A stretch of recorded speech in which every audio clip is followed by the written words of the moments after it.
The drought of 2024 has hit Namibia harder than ever before, creating a dire crisis where the government finds itself forced to make desperate decisions to ensure the survival of its people.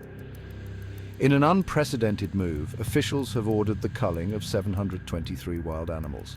This decision is aimed at securing food resources in the form of meat, while also conserving limited water supplies by reducing the number of animals that rely on these resources.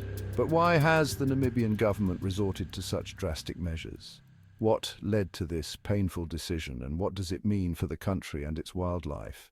Let's dive into the details. Namibia is no stranger to droughts, but the 2024 drought is one of the worst the country has ever faced. After years of insufficient rainfall, the land is bone dry, crops have failed, and water sources are running out. The human population, as well as wildlife, is struggling to survive in this barren landscape. According to recent reports, over 40% of Namibia's population is facing starvation. Access to safe drinking water is also a serious issue, with nearly 30% of communities unable to secure enough clean water for daily consumption. This is a humanitarian crisis unfolding before our eyes. Farmers are reporting that their livestock is dying and food supplies are dwindling. The agricultural sector, which is critical to Namibia's economy, is crumbling. Without significant intervention, the country risks a widespread famine. The primary culprits behind this devastating drought are the climatic phenomena known as El Niño and La Niña.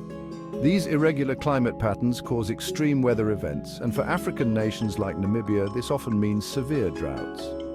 El Niño is characterized by warmer-than-average ocean temperatures in the Pacific, which disrupts global weather patterns. This leads to prolonged dry spells across southern Africa. Conversely, La Niña tends to bring heavy rainfall to other parts of the world, while southern Africa suffers from even harsher drought conditions.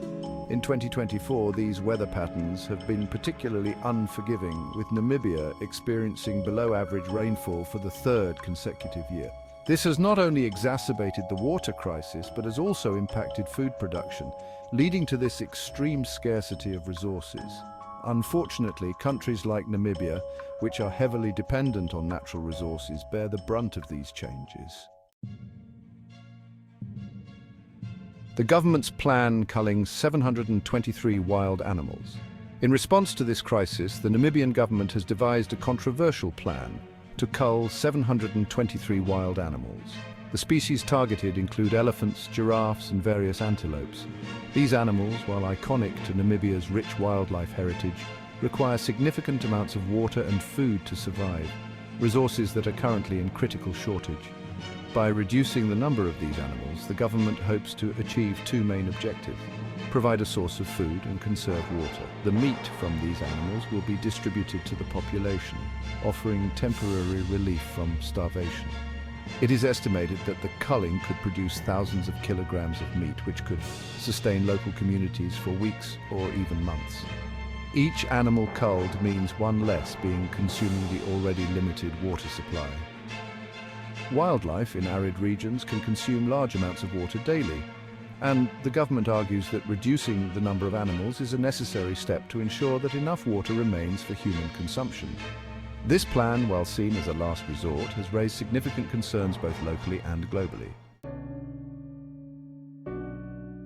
The government's decision to cull these animals has sparked outrage from international communities and organizations. Conservation groups argue that this solution is short-sighted and will have far-reaching consequences for Namibia's ecosystems. Organizations like the World Wildlife Fund and the World Health Organization have voiced their concerns, stating that this mass culling could destabilize the delicate balance of Namibia's natural habitats.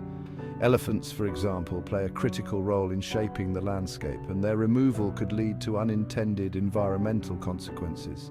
Animal rights activists have also called the plan barbaric and uncivilized, questioning the morality of sacrificing wildlife to solve a human-made crisis. They argue that alternative solutions, such as international food and water aid, could be pursued instead of resorting to killing animals. Moreover, there are concerns about the long-term impact of this decision. Namibia relies heavily on ecotourism, and its wildlife is a major attraction for international visitors. If large numbers of animals are removed from the equation, the country could see a dip in tourism revenue, further complicating its recovery from the drought. The situation in Namibia is a grim reminder of how climate change and extreme weather patterns are creating unprecedented challenges for vulnerable nations. The government's decision to cull 723 wild animals is a desperate attempt to secure resources for its people, but it has come at a cost, both ethically and ecologically. This drastic plan has sparked global debate, with many questioning if it is the only way to handle such a catastrophic event. As the world watches, the outcome of Namibia's decision will likely set a precedent for how nations, particularly those in Africa, address similar challenges in the future.